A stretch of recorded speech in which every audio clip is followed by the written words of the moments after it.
Flexi cap fund जो होता है, flexi cap fund is the dynamic allocation fund which gives full freedom to manager to invest at least 65% of their capital in equity और equity related instrument.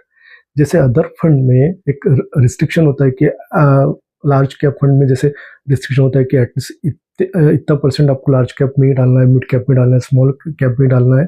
वैसा यहाँ flexi cap fund में fund manager को कोई restriction नहीं होता है। Flexi cap fund में फंड मैनेजर मार्केट अपॉर्चुनिटी के हिसाब से अपने फंड को डाइवर्सिफाई कर सकता है। कंडीशन सिर्फ इतनी होती है कि एटलीस्ट 65% इक्विटी या इक्विटी रिलेटेड इंस्ट्रूमेंट में रहना चाहिए। बैलेंस जो 35% होता है वो डेब्ट फंड में या किसी भी इंस्ट्रूमेंट में इन्वेस्ट कर सकते हैं।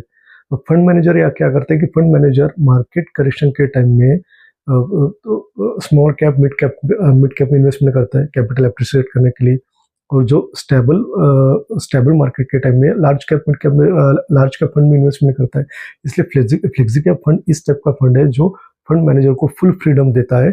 आप मार्केट अपॉर्चुनिटी के हिसाब से किसी भी टाइप के कंपनी में, लार्ज कैप हो, मिड कैप हो, स्मॉल कैप हो, आप किसी भी टाइप के कंपनी में कभी भी स्विच ओवर कर सकते हैं, इन्वेस्टमेंट कर सकते हैं। Thank you.